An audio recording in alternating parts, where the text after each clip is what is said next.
మహాలయ పక్షంలో 15 రోజులు కూడా మన పితృదేవతలు నేల మీదనే ఉంటారు అని చెప్తారు. హాయ్ ఫ్రెండ్స్, అందరికీ నమస్కారం. Welcome to Sukruthi's home. Bhadrapada మాసంలో కృష్ణపక్షంలో వచ్చే 15 రోజులు అంటే పౌర్ణమి తర్వాత 15 రోజుల్ని మహాలయ పక్షంగా పిలుస్తాము.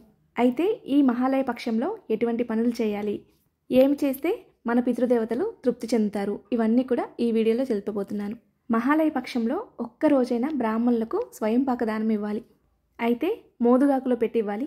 కానీ ఇక్కడ నాకు మోదుగాకు దొరకపోవడంతో ఇలా చూపిస్తున్నాను. కానీ ఖచ్చితంగా మోదుగాకులో పెట్టి ఇవ్వాలి. అది బ్యాలెన్స్ ఆగదు కాబట్టి కింద ఒక ప్లేట్ పెట్టేసి మోదుగాకులో ఇవన్నీ పెట్టుకోండి. బ్రాహ్మణులకి ఒకరోజు పిలిచి భోజనం పెడితే మంచిది. కానీ వాళ్ళు మన భోజనం స్వీకరించరు. అందుకే వాళ్లకు ఒక్కరోజైనా వండుకోవడానికి వీలుగా ఉండేటట్లుగా మనం సామాగ్రి ఇవ్వాలి. ఒక్కరోజు వీలు పడని వారు కనీసం ఒక్క పూటకైనా ఇవ్వాలి. కానీ బ్రాహ్మణులకు స్వయంపాకం ఇస్తున్నాం కదా అనేసి ఏది పడితే అది తేకూడదు. మనం ఇంట్లో ఎంతైతే శుద్ధిగా తింటామో, అంటే ఏవైతే మంచివి వాడుకొని తింటామో అదే విధంగా వాళ్ళకి ఇవ్వాలి. ఒక రోజుకి ఇవ్వలేకపోతే కనీసం ఒక పూటకైనా ఇవ్వాలి. కానీ ఏదో ఫ్రీగా ఇచ్చేది కదా అనేసి ఇష్టం వచ్చినట్లుగా ఇవ్వకూడదు. వంట చేసుకోవడానికి ఏవైతే సామాగ్రి కావాలో అన్ని సామాగ్రి కూడా ఇవ్వాలి.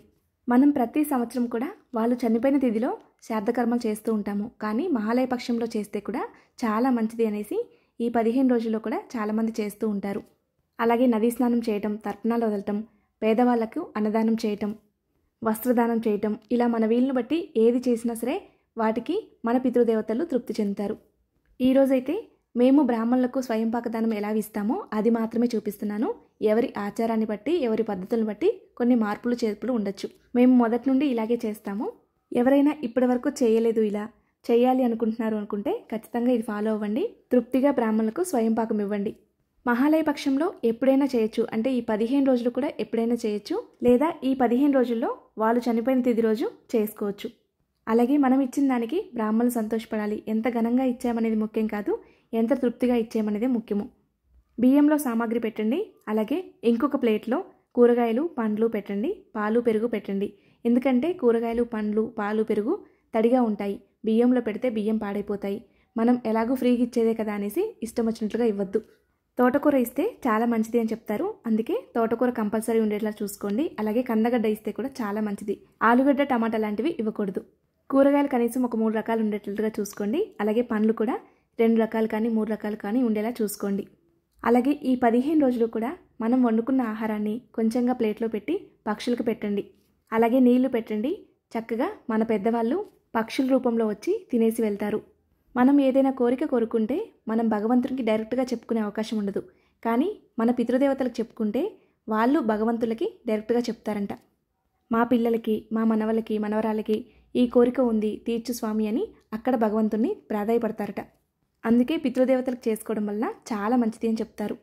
అలాగే బ్రాహ్మణులకు స్వయంపాకం ఇచ్చేటప్పుడు ఇలా ఊరికే ఇవ్వకుండా ఖచ్చితంగా దక్షిణ పెట్టి ఇవ్వాలి. 2 తమలపాకుల్లో ఒక్క ఖర్జూరం పెట్టి మనకి దక్షిణ ఎంత వీలుంటే అంత 11 రూపాయల నుండి ఎంతైనా పెట్టచ్చు, పెట్టేసి ఇవ్వండి. అలాగే మనం ఇచ్చే బ్రాహ్మణులు కూడా కొంచెం పేదవాళ్ళు అయ్యేటట్లుగా చూసుకుంటే ఇంకా మంచిది. చాలా తృప్తిగా తీసుకుంటారు. అలాగే మనం ఎంత కొంచెం ఇచ్చినా సరే మనం ఇంట్లో ఏ విధంగా అయితే సర్దుకొని పెట్టుకుంటామో అలా నీటుగా ఇస్తే ఎవరైనా తృప్తిగానే తీసుకుంటారు. ఈ విధంగా అన్నీ ఏర్పాటు చేసుకొని వచ్చిన బ్రాహ్మణులకి కాళ్ళు కడిగి ఇవన్నీ కూడా వారి చేతిలో పెట్టి ఆశీర్వాదం తీసుకోవాలి. అయితే ఉప్పు, నూనె చేతికి ఇవ్వకూడదు. పక్కన పెట్టేసి ఇవన్నీ ఇచ్చిన తర్వాత అక్కడ పెట్టి తీసుకోమని చెప్పండి. అలాగే స్వయంపాకం ఇవ్వడమే కాకుండా గొడుగులు, చెప్పులు లాంటివి ఇస్తే కూడా చాలా మంచిది. అవి బ్రాహ్మణులకే కాకుండా పేదవారికి కూడా ఇస్తే చాలా మంచిది. మనం మన పితృదేవతల పేరుతో చేసే ఏ కార్యమైనా సరే వాళ్ళు తృప్తి చెందుతారు. వాళ్ళు తృప్తి చెందారు అంటే మనకు వాళ్ళ అనుగ్రహం కలుగుతుంది. అంతేకాని చనిపోకముందు వాళ్ళతో ఈ గొడవ ఉంది, ఆ గొడవ ఉంది అవన్నీ మనసులో పెట్టుకోకుండా చక్కగా మీరు పితృకార్యాలు చేయండి. చేతికి ఇచ్చి ఆశీర్వాదం తీసుకున్న తర్వాత చక్కగా ఇవన్నీ కూడా ఒక కవర్లో సర్దేసి బ్రాహ్మణులకు ఇవ్వండి. ఒకవేళ బ్రాహ్మణులు మన ఇంటికి రాము అంటే గుడికి వెళ్ళైనా అక్కడైనా ఇవ్వచ్చు. అలాగే మీరు బ్రాహ్మణులకు స్వయంపాకం ఇచ్చిన రోజు ఇంట్లో కూడా వంట చేసి మన పితృదేవతలు ఏవైతే ఎక్కువగా ఇష్టపడే ఆహార పదార్థాలు ఉంటాయో అవన్నీ కూడా చేసి వాళ్ళకి సమర్పించండి. ఒకవేళ ఇవేమీ చేయలేకపోయినా సరే భోజనం వండైనా సరే వాళ్ళకి ఈ మహాలయ పక్షంలో ఒక్కరోజైనా సమర్పించండి. వాళ్ళు చనిపోయిన తిథిలో సమర్పించవచ్చు, లేదా మిగతా రోజుల్లో అయినా సమర్పించవచ్చు. చాలామంది అవన్నీ వండి పెట్టడానికి కూడా చాలా ఇబ్బంది పడుతూ ఉంటారు. కానీ తర్వాత మనం అవన్నీ తినేది మనమే. మనం ఇంట్లో పుట్టినరోజులకి, పండుగలకి అన్ని రకాలు చేసుకుంటూనే ఉంటాము.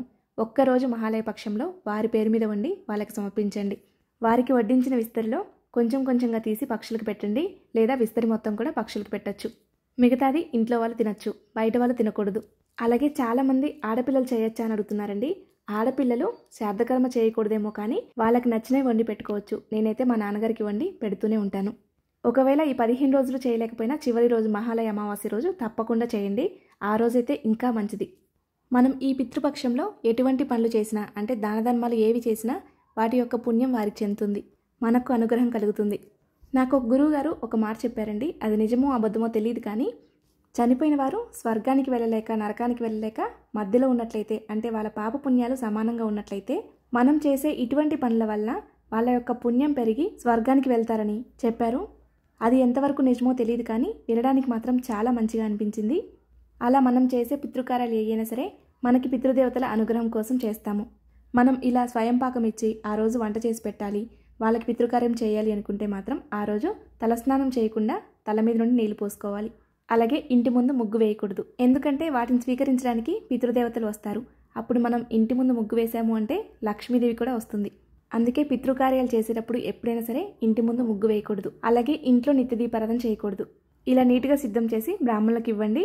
అలాగే 101 రూపాయే కాదు, కొంతమందికి వీలుంటే బట్టలు కూడా పెడతారు, అలా కూడా పెట్టచ్చు. ఈ విధంగా స్వయం పాకం ఇచ్చి పితృదేవతలకి పెట్టుకోవడం వలన మనకి పితృదేవతల యొక్క అనుగ్రహం కలిగి జీవితంలో ఎటువంటి లోటు లేకుండా ఉంటుంది, సుఖ సంతోషాలతో ఉంటాము. ఈ వీడియో మీలో కొంతమందికైనా ఉపయోగపడుతుంది అనుకుంటున్నాను. అలాగే ఈ వీడియో మీకు నచ్చింది అనుకుంటున్నాను. ఈ వీడియో కానీ మీకు నచ్చినట్లయితే లైక్ చేయండి, మీ స్నేహితులకి బంధువులకి షేర్ చేయండి. మరిన్ని వీడియోస్ కోసం మన ఛానల్ సబ్స్క్రైబ్ చేసుకోండి. ధన్యవాదములు.